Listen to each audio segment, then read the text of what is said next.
Hi, I'm Jamie and I'm here with Zach and Nick, and we're going to teach you how to set up the half ice rink dividers. These dividers are used to split the ice in half to facilitate two age-appropriate games while giving the game a real-life field with the hard boards. The boards are quite easy to use if you know what you're doing, but they can be quite challenging if you don't. Ultimately, the boards are in place to give a better experience to the kids, so it's really important that coaches are organized, proactive, and efficient so we can maximize activity time for the kids. We expect 3 coaches for the setup. 2 from the home team, 1 from the away. We do this because the home team's coaches are typically more familiar with their rink setup. Make sure there's no kids on the ice when putting the boards up or taking them down. It's recommended to wear gardening or winter gloves when putting them together. Hockey gloves are not suitable. Parents are not permitted on the ice to help with setup. Setup must be done by coaches who are trained and insured. There are a few safety guidelines when putting together the U9 boards. Coaches are required to wear helmets. It's recommended to wear skates, and at some facilities, it is required to wear the skates. There are 3 different responsibilities for coaches to execute: board setup, board teardown, and flood transition, which occurs on certain games when there are multiple U9 games in a row. Hockey Calgary will send out a schedule indicating what teams are responsible for so they can be prepared. Each set of boards will contain 4 curved pieces and a series of flat panels. One of the flat panels will contain a gate allowing players to change sides of the ice. We start by placing the curved pieces along the red line on both sides of the ice. Next, we start to add and connect the flat panels. Each panel is labeled, and it's important to set up the panels in order. Each arena is slightly different, but a good tip to note is that the flat panel with the gate should be set up closest to the player's bench. One coach should stay at center to help connect the panels while the other coaches shuttle panels. It's helpful to use your skates to help guide the panels when moving. Alternatively, lifting the panel slightly off the ground while holding the Teflon plug allows the panel to move without tipping over. Watch out to ensure you don't pinch your fingers while connecting the panels. Over time, the Teflon plugs may warp, making it hard to connect the panels. In these cases, it helps to gently lift one of the panels and slightly adjust. Be careful to make sure your fellow coaches are aware that you're doing this to avoid pinching your fingers or hands.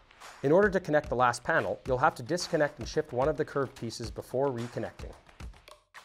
Each combination of curved pieces contains a tightening rod. Turning this rod towards the middle of the ice will pull the curved pieces closer together while closing any gaps along the structure.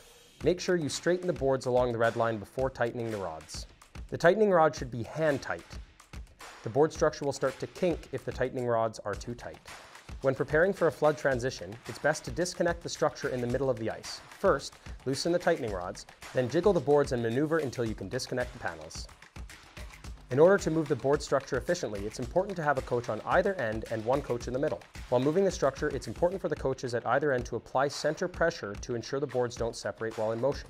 This pressure should be applied until the boards come to a complete stop. Even the slightest movement can trigger a separation of the panels. In the event the boards begin to fall during setup, clear the way and let the boards fall to the ice. They will not damage the ice. When moving the boards, we want to avoid rotating the boards on a center axis. Especially on snowy ice, the boards may catch a rut and could warp the Teflon plugs and the boards. When moving the board structure, it's best to maneuver the boards like a snake.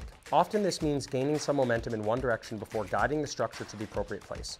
In some cases, it's helpful to overshoot the target before moving the boards into their desired place. For a flood transition, coaches should move the 2 board structures like snakes to line up on the dot line. At this point, the coaches are to remain on the ice and wait for the Zamboni to do the outer passes on the rink.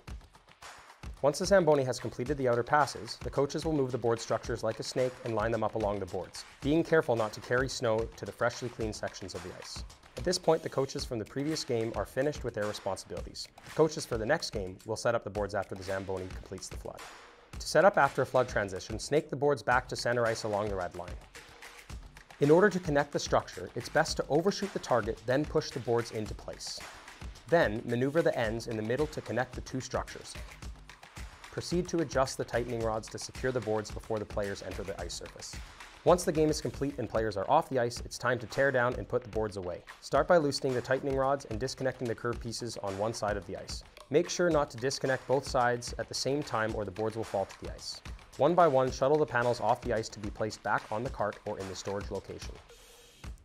It helps to have 2 coaches shuttling the panels while the 3rd coach places the boards back in their off-ice location. Make sure the boards are placed back in order to make it easier for the next user. Thanks for joining us and have a great season.